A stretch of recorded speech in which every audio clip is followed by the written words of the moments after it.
તમને ખબર છે જૂના લગ્નોમાં સફળતા કેમ વધુ મળતી હતી? કારણ કે આખો પરિવાર જોડે રહે. 2 જણા ઉપર બેડરૂમ ક્યાંક શેર કરતા હોય કે બાજુમાં કરતા હોય. સવારે બેડરૂમમાં થયેલો ઝઘડો પછી તો બંને જણા બહાર નીકળી જાય, પરિવારની સામે ઝઘડાય નહીં, પડી જાય છેક સાંજ. પેલો આખો દિવસ કામ કરીને આવે અને આખો દિવસ ઘરમાં કામ કર્યું હોય. લગભગ 8-10 કલાકના બ્રેક પછી જ્યારે 2 જણા મળે ને ત્યારે ઝઘડો ઓલમોસ્ટ ભૂલાઈ પણ ગયો અને ફીસ બેસી પણ ગયો. હવે શું થયું છે કે 2 જ જણા રહે ઘરમાં એટલે તલવારો જ છે, મ્યાન તૂટી ગયા છે. સામ સામે જતા આવતા ગમે ત્યારે અથડાય. થોડોક બ્રેક, થોડીક શાંતિ બહુ જરૂરી છે લગ્નમાં. મને આવું લાગે છે અને આ મારા લગ્નનો એક્સપિરિયન્સ તમારી સાથે શેર કરું છું. બાકી લગ્ન કરવા જ જોઈએ અને બહુ બ્યુટીફુલ ઇમોશન છે. કોઈ એક વ્યક્તિ સાથે વૃદ્ધ થવા જેટલી સુંદર બીજી કોઈ ઘટના જ નથી. ભારતીય લગ્નોમાં 3 ફેરા પૂરા થાય ને પછી એમ કે ડાબી બાજુ આવો, પત્નીને લેફ્ટ સાઈડ બોલાવે. એ પણ બધું આમ સાડી સાચવીને આવી જાય. કોઈ પૂછે નહીં કે કેમ ડાબી બાજુ. આપણે કોઈ દિવસ વિધિ પૂછી નથી, પણ એ વિધિ મેં ક્યારેક કોઈકને પૂછેલી ને એમણે બહુ સરસ વાત કરી કે તમારા આખા શરીરમાં બધા અંગો 2 છે. 2 કિડની, 2 ફેફસા, 2 નસકોરા, 2 મગજ, 2 આંતરડા. તમારી પાસે હૃદય એક જ છે અને 3 ફેરા સાથે ફર્યા પછી એ હૃદયની સ્વામીની થાય છે. Now come on my left side and take care where you are going to live for the rest of your life, which is such a wonderful emotion. સારી રીતે જીવવા માટે એક જ કામ કરવાનું છે અને એ છે કે સારી રીતે જીવવાનું છે, બસ. હવે કોઈને કંઈ પણ પૂછવું હોય તો પ્રેમથી પૂછો. Let's talk about it. હું ભાષણ આપું ને તમે સાંભળો, એમાં મને મજા નહીં આવે ને તમને મજા નહીં આવે. આમે તમારી પેઢીનો અટેન્શન સ્પેન ઓછો છે. Anything you can ask me. You can ask me personal questions also. I am ready to share my experiences, my emotions, everything with you. Let's have a candid talk for some time. I'm Zeel Modi, okay? And I always had a question that how am I supposed to find that this is the one? Because, you know... You don't have to find. Your heart will tell you. You don't have to find. There is something that will change in you. There is something that will tell you that this is the man I can live with. I had so many boyfriends when I was in college and school, and everybody used to think આમાંથી કોની જોડે પરણશે. And Sanjay was the most quiet and most non-happening guy in my class. કોઈને પણ અત્યારે મારા અલુમનાઈમાં અમે બધા મળ્યા કે સંજય વૈદને પરણી છે એવું છે. પણ that was something that told me કે આની જોડે જીવાય. That will happen. એવા એના કોઈ બેરોમીટર નથી કે વાયલિન વાગશે ને પછી તને આમ લાગશે ને પછી ફૂલ ખીલશે ને પછી એક જાતની સુગંધ, આવું કંઈ નથી. આ પેલા જેવું છે, નમક સ્વાદાનુસાર. બાકી બધું તમને કે 1 ચમચી હળદર, 1 ચમચી મરચું, પણ મીઠું તો સ્વાદાનુસાર જ હોય. So that will happen. You don't wait for it. You just let it happen. એટલે મને અરેન્જ મેરેજ બારેમાં હંમેશા આવું હોય કે હું કોઈને મળું 1 વખત 2 વખત, મને કેવી રીતે એટલે હું કેવી રીતે ડિસાઈડ કરી લઉં કે અચ્છા હું આની સાથે આની જોડે 5 વખત મળો. અને 5 વખત મળ્યા પછી પણ સામેનો માણસ એટલો ઓપન હોવો જોઈએ કે જે એમ કહે કે બરાબર છે, ન પરણી શકાય તો નહીં પરણીએ. એવું પણ જરૂરી નથી કે તમે કોઈને 5 વાર મળો પછી તમારે પરણી જ જવું પડે. એવા કોઈ નિયમો હવે તમારી પેઢીને લાગુ પડતા જ નથી. મીટ પીપલ, નો ધેમ. હમણાં મારી કઝિનની દીકરી એક છોકરાને અરેન્જ મેરેજમાં અને મને આવીને કે કંજૂસ છે. મેં કીધું કેમ, શું થયું? તો કે 20 રૂપિયા ટીપ મૂકી. અરે મેં કીધું નોનસેન્સ, આવું જજમેન્ટ હોય? આ જજમેન્ટ છે? અક્કલ વગરનું જજમેન્ટ છે. નહીં હોય એની પાસે છૂટતા બીજા 17 સવાલ હોઈ શકે. હાઉ કેન યુ ડિસાઇડ કે 20 રૂપિયા ટીપ મૂકી એટલે કંજૂસ છે? આ બધા અક્કલ વગરના ક્રાઇટેરિયા છે. મને અંગત રીતે એવું લાગે છે કે એક વ્યક્તિ સાથે વાત કરતા જો વાતો ખૂટે નહીં ને તો એમ માનવું કે આ રિલેશનશિપ આગળ જશે. 15 મિનિટ પછી તમને એમ લાગે કે હવે શું વાત કરવી આની જોડે, ગરમી છે નહીં, આવું થવા માંડે ને તો એમ માનવું કે અહીંયા કન્વર્સેશન પૂરું થાય છે, ધ એન્ડનો પડદો પડે છે. અને જો તમને એમ લાગે કે અરે 2 કલાક પસાર થઈ ગયા, સારી વાતો થઈ શકે અને ફરી મળવાનું મન થાય તો એમ માનવું કે આ રિલેશનશિપ ક્યાંક પહોંચશે. લગ્ન સુધી પહોંચે એવું જરૂરી પણ નથી. એક સારો મિત્ર મળે અરેન્જ મેરેજમાં. એવું પણ લાગે ઘણીવાર કે તમને મારી એક best friend, she is married to my friend because I felt કે આ 2 જણા પરણશે તો સુખી થશે, હું નહીં.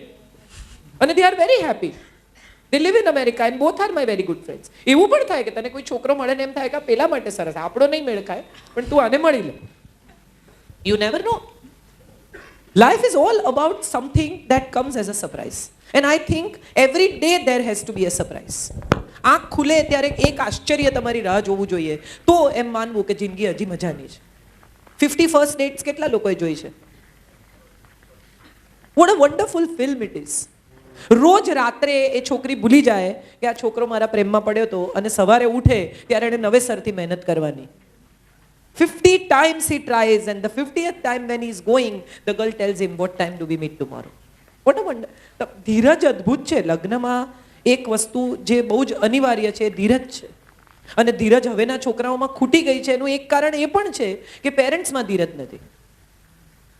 છોકરું આવડું નાનું હોય, હજી તો સ્કૂલ જતું હોય, ને ઉઠે એટલે મા બાપ એક શબ્દ બોલે, કયો? આંખ ખુલે એટલે. Which is that line that every parent tell every child when the child wakes up? જલ્દી કર, જલ્દી ખાઈ લે, જલ્દી નાઈ લે, જલ્દી દૂધ પી, બસ આવશે, જલ્દી કર. હવે આ જલ્દી કરમાં છોકરું એટલું ઉતાવળમાં આવી જાય કે દરેક વસ્તુના નિર્ણય ઉતાવળે કરે. Take your time. શું કામ એવું નક્કી જ કરી લેવું પડે કે આ હા કે ના? દરેક માણસને અધિકાર. આખી જિંદગીનો સવાલ છે. It's not going to end in few meetings. But yes, every meeting should move a step forward. Only then have another meeting. If you feel કે આમાં નહીં જવે, આનાથી આગળ અમારી વચ્ચે વાત થાય એવું નથી, you come here often? Oh, okay. આવું થવા માંડે તો એમ માનવું કે નહીં, આગળ નહીં જાય. If two people can talk to each other, if two people can endlessly laugh together, if two people can like almost similar things, I think two people can live together. If two people can forgive each other. એને કહેલું 7 વાગે phone કરવાનું, આ તો બેકાર છે, 7 વાગે કર્યો તો નહીં. આટલા નાના ઉપર જજમેન્ટ ન લેવાય. એને 7 વાગે નહીં લાગ્યો હોય, તમારો ફોન આઉટ ઓફ રીચ હશે, કેટલી બધી શક્યતાઓ છે. ઓપ્શન્સ ઓપન રાખો રિલેશનશિપ. અને એ ઓપ્શન્સને સામેના માણસને જુઠ્ઠું બોલવાની, તમે 7 વાગ્યાનું કહ્યું હતું ને એટલે શું કરે? સૌથી પહેલા જુઠ્ઠું બોલે. ન કર્યો 7 વાગે, 7:30 કર્યો, તો શું આકાશ તૂટી પડ્યું? ઇમરજન્સી આ એમ્બ્યુલન્સ છે કે તમે ફોન કર્યો એટલે એને 10 મિનિટમાં આવી જ જવું પડે? નો. એટલો લિવરેજ એકબીજાને આપવો જોઈએ કે 7 ને બદલે 7:30 ફોન કર્યો, ઊભો તો એના મિત્રો સાથે, યાર ભૂલી ગયો. ક્વેશ્ચન્સ છે, લખીને આપ્યા. પહેલી મીટિંગ પછી સગાઈ, 6 મહિના પછી લગ્ન, અને લગ્નના 2 વર્ષ પછી ના ફાવે ત્યારે શું કરવું? છૂટા પડવું. આટલું બધું કર્યા પછી ના ફાવે તો છૂટા પડવું. આમાં ક્યાં બીજી કોઈ ચર્ચા છે? આટલી મહેનત કર્યા પછી જો 2 લોકો સાથે ન રહી શકે તો છૂટા પડવું એ પણ ઓપ્શન છે જ. હું એવા કોઈ દકિયાનુસી પુરાણા જૂના વિચારોમાં નથી કે મેરેજીસ આર ફોર એવર ને 7 જન્મનું બંધન, અને આ જન્મના ઠેકાણા નથી. તમે ક્યાં 7 જન્મની ચર્ચા કરો છો? પણ હા, નથી ફાવતું એટલે શું થાય છે એ વિશે ચર્ચા થવી જોઈએ. એ સવારે 6 વાગે ઉઠે છે, હું 7 વાગે ઉઠું છું એટલે નથી ફાવતું, એ કોઈ કારણ નથી છૂટા પડવાનું. મજબૂત કારણો હોવા જોઈએ કે આ કારણસર નથી ફાવતું. રોજ દારૂ પીને આવે છે તો નથી ફાવતું, પૈસા નથી કમાતો તો નથી ફાવતું, હાથ ઉપાડે છે તો નથી ફાવતું. There has to be valid reasons. નથી ફાવતું એટલે શું? આ કંઈ કપડું નથી કે તમે કોઈ બુટીકમાં જઈને ટ્રાય કર્યું ને તમે કહ્યું કે થોડું ટાઈટ છે, કાઢી નાખો. એ જિંદગી એટલી સરળ નથી, અને એટલી સરળ ન હોઈ શકે, હોવી પણ ન જોઈએ. પોતાના સંતાનનું વેવિશાળ નક્કી કરવા માટે માતા પિતાનો રોલ કેવો અને કેટલો હોવો જોઈએ? માતા પિતાનો રોલ ઇમ્પોર્ટન્ટ તો છે જ, પણ જિંદગી એણે જીવવાની છે, એટલે તમારા ક્રાઇટેરિયાઝ એને જણાવી દેવા, એના પર પુશ ન કરવા. મોટા ભાગના માતા પિતા એવું માને છે કે એમના લગ્ન જેવા અને જે રીતે થયા એ રીતે હવે 30 વર્ષ પછી 25 વર્ષ પછી લગ્ન થશે તો નહીં થાય. તમે એક સાદો આઈફોન X ખરીદો ને, એ પછી 6 મહિનામાં X+ આવે છે, હા કે ના?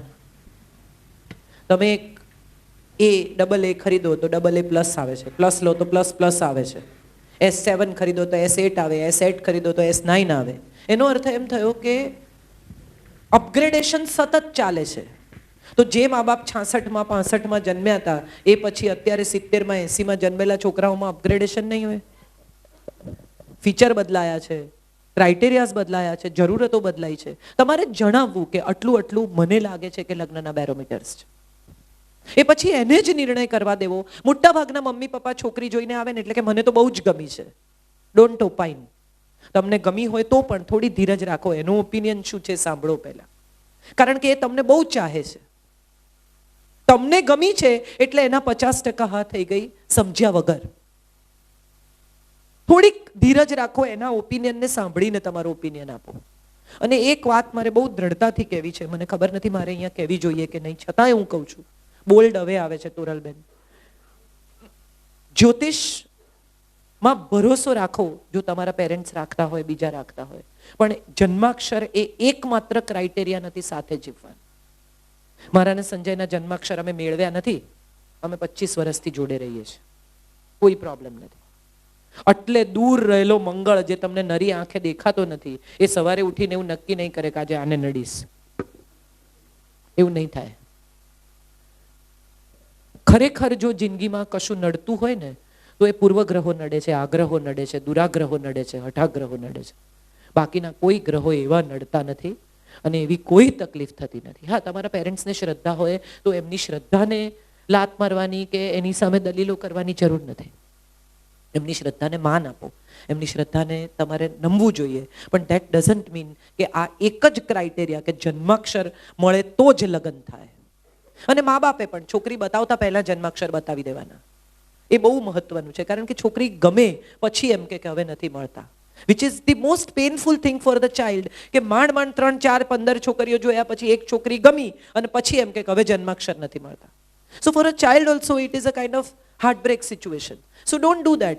At your level, you first filter whatever criteria you want to filter, and then probably let your children meet or let your children introduce each other, which is, I think, the most important part. What is your view on role of astrology? મેં હમણાં જ કહ્યું, match મેકિંગમાં astrology જો તમે માનતા હો તો મહત્વની છે, ન માનતા હો તો નથી. પછી છે ને માણસનું મન એવું છે કે ન બને એટલે એમ થાય કે આ પેલું ગ્રહનું નથી બતાવ્યું ને એટલે થાય છે. તમે રોજ દીવો તમને કહે કે એક તેલનો ને એક ઘીનો દીવો કરજો, જ્યોતિષે કીધું હોય, પછી રોજ તમે દીવો કરો ને એમાં એક દિવસ ભૂલી જાઓ અને ગાડીમાં પંક્ચર પડે ને એટલે એમ થાય કે આ પેલો દીવો ના કર્યો ને એટલે. એવું કંઈ હોતું નથી. સૌથી પહેલા તો છોકરા છોકરીને સમજાવો ડિસિશન કેમ અને કેવી રીતે લેવું. તો મેં અત્યાર સુધી શું કર્યું? Girls' parents asking how many bedroom, extra bedroom for new couple, which is a need. આ સવાલ હું નથી માનતી કે ન પૂછાવો જોઈએ. દીકરી જે કમ્ફર્ટમાં ઉછરી હોય એટલા કમ્ફર્ટમાં જાય એટલું તો જગતના કોઈ પણ મા બાપને ઝંખવાનો અધિકાર છે. તમે જેવી રીતે ઉછેરી હોય કમસે કમ એવી રીતે તો રહે તમારી દીકરી, અને એવું ઈચ્છવામાં ક્યાંય કશો કોઈ ગુનો કે ક્રાઇમ નથી. મેં હમણાં જ એક જગ્યાએ લખ્યું છે કે પિતાના શરીરમાંથી બહાર નીકળીને જો એનું દિલ હરતું ફરતું ક્યાંય દેખાય તો એ દીકરી છે. We have to understand that કે મા બાપ પોતાની ઉછેરેલી, મોટી કરેલી, આટલા લાડથી જેને ભણાવી ગણાવી એ દીકરી જ્યારે કોઈને સોંપતા હોય તો 4 વખત ચકાસે, એમાં કંઈ ખોટું નથી. અને ચકાસવું પણ જોઈએ, એમાંય કશું ખોટું નથી. એટલે એટલો તો અધિકાર મા બાપને હોય છે. અને હું એવું દ્રઢપણે માનું છું કે મા બાપે દીકરીને એ શીખવવું જોઈએ કે તું હવે કોઈકના ઘરે જઈને રહેવાની છે તો તને આ વાતાવરણ તો નહીં જ મળે, આનાથી બેટર મળે, આનાથી થોડું ખરાબ મળે, પણ આનું આ તું ત્યાં શોધીશ તો નહીં મળે. કેટલી બધી મમ્મીઓને હું એવી જોઉં છું કે એવું કહે કે અમે તમારી દીકરીને દીકરાની જેમ મોટી કરી છે. કેટલી મમ્મી એવું કહે છે કે અમારા દીકરાને દીકરીની જેમ મોટો કર્યો છે. હવેની છોકરીઓ ભણતી છે, કમાતી છે. એવું બને કોઈ વાર કે પતિ વહેલો આવી ગયો હોય ને પત્ની મોડી આવે ઓફિસથી, તો 1 કપ ચા બનાવી આપવામાં પુણ્ય છે, એમાં કશું ખોટું નથી. હું શું કામ કરું? અને એમાં જો દીકરો બનાવી આપે ચા તો માને થાય આ જો ચાલ્યો વહુ ગેલો. શેને માટે? એ 2 જણા સુખી થાય એથી વધારે મા બાપની ઈચ્છા શું હોઈ શકે? એ 2 જણને બને છે, એ 2 જણા આનંદથી એકબીજા સાથે રહે છે, એ જોઈને તમને સંતોષ થવો જોઈએ, તમને આનંદ થવો જોઈએ. એમાં ક્યાં ઈગો પ્રોબ્લેમ છે? મમ્મી આખી જિંદગી પ્રયત્ન કરે, બેટા લીલું શાક ખા, બેટા ટીંડોળા ખા, બેટા ફણસી ખા, બેટા ગોબી ખા, પછી ખાય નહીં દીકરો. મમ્મી બિચારી બધું જાત જાતનું બનાવી આપે ને, અને પત્ની આવે અને લીલું શાક સમારતી હોય કે બનાવતી હોય કે લાવી હોય ને માં કે નહીં ખાય, અને પેલો આવે 2 રોટલી ગપાગપ ખાઈને ઊભો થઈ જાય લીલા શાક સાથે, અને માને લાગી આવે કે મેં 25 વર્ષ કીધું તો ન ખાધું. આનંદ થવો જોઈએ, એણે 25 મિનિટમાં તમારું કામ કર્યું જે તમે 25 વર્ષમાં ન કરી શક્યા. થેન્ક યુ કહેવું જોઈએ એકચ્યુઅલી તો સાસુએ જઈને કે બેટા આ મારાથી થયું નહીં, તે કર્યું, ચેમ્પિયન છે તું. આમાં ક્યાં ઈગો પ્રોબ્લેમ છે? ઇવેન્ચ્યુઅલી બે જણા સાથે મળીને આનંદથી રહે, એ જ તો દરેક મા બાપની ઈચ્છા છે. હમણાં એક પોસ્ટર મને કોઈકે મોકલ્યું છે કે મારો જમાઈ બહુ સારો છે, કે સન્ડે મારી દીકરીને સવાર ફ્રી કરી આપે છે, છોકરાઓને ગાર્ડનમાં લઈ જાય છે, સન્ડે સાંજે મારી દીકરીને બહાર જ જમાડે છે. મારો જમાઈ બહુ સારો છે કે મારી દીકરી નોકરીએથી આવે તો ક્યારેક કોફી બનાવી રાખે છે. મારો જમાઈ બહુ સારો છે કે રાત્રે છોકરાઓને વાર્તા કહે છે. મારો દીકરો બહુ ગેલો છે કે એની બૈરી બહારથી આવે ને તો એ ઘરમાં ખાવાનું તૈયાર રાખે છે. સમજાય છે? આ બે ક્રાઇટેરિયા કેમ છે? દીકરી સુખી છે તો દીકરાની વહુ પણ સુખી જ હોવી જોઈએ. તમારું સંતાન આનંદમાં રહે છે અને તમારા દીકરાની કાળજી લેનારી કોઈ સરસ છોકરી આવી ગઈ છે અને એ બે જણાને બને છે, એનાથી વધારે શું જોઈએ તમારે એક માં તરીકે? હા, વાંચો please. My children want bride and groom and they want non-drinker, non-smoker and vegetarian. Is that correct? Yes, what they want is for them. એમને નોન ડ્રિંકર, નોન સ્મોકર, પણ પરણ્યા પછી જો કદાચ પીવા માંડશે તો શું કરશો એવું જોઈ લેજો. લગ્નના 2 વર્ષ પછી એને કોઈ એનો મિત્ર કહે કે વાઇન તો પીવાય, એમાં કાંઈ નહીં, અને પછી જો એ વાઇન પીએ 2 વર્ષ પછી કે બિયર પીએ કે કદાચ કોઈ સોશિયલ ડ્રિંકિંગ કરતા થઈ જાય તો શું કરશો? કાઢી મૂકશો? It's not about what you want, it's more important whether they understand how much to drink, whether they know how to handle themselves after drinking. Non-smoker, yes, I agree with it. Blindly. If possible, choose a non-smoker. If possible, be non-smoker. કારણ કે બહુ જ નુકસાન કરે છે cigarette. શરીરને પણ, પરિવારને પણ. સિગરેટ પીનારાના સ્પર્મ કાઉન્ટ્સ ઓછા થઈ જાય છે, મેડિકલી પણ પ્રૂવન છે. સો પ્રોબેબલી, અને બાળકો પણ નબળા હોય છે. Non-smoker, yes, I think, which is really required in today's world. એમાં કશું ખોટું નથી. પણ અગત્યનું એ છે કે પીએ છે કે નહીં, નોનવેજ ખાય છે કે નહીં. મેં હમણાં જ this question I told you કે શું ખાય છે, શું પીએ છે, એના કરતાં કેવું જીવે છે એ વધુ મહત્વનું છે. એ તમારી લાગણીની કાળજી કરે છે કે નહીં, કે ના મારી વાઈફને નથી ગમતું એટલે એની સાથે હોઉં ત્યારે નોનવેજ નહીં ખાવું, આટલી જો કાળજી કરી શકતા હોય તો હું માનું છું એને સ્વતંત્રતાથી, આમનો જવાબ છે, એને એની ઇન્ડિપેન્ડન્સથી જીવવાનો અધિકાર છે. કોને શું ભાવે છે, કોણ કેવા વાળ રાખે છે, કોણ કેવા કલર પહેરે છે, આ બધું હું નથી માનતી જિંદગીમાં બહુ મહત્વનું છે.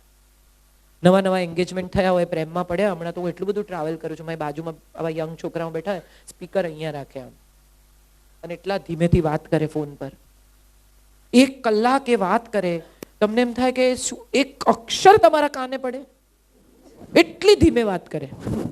અને પછી લગ્નના 4-5 વર્ષ થઈ જાય અને એવા જ કોઈ યંગ કપલ, મારી બાજુમાં છોકરો બેઠો, એને ફોન ને એરોસ્ટેસ કે sir please put your phone down, કે ચાલ હવે મુકાવે છે, હવે લવ યુ, ચાલ. આટલો ફેર પડે.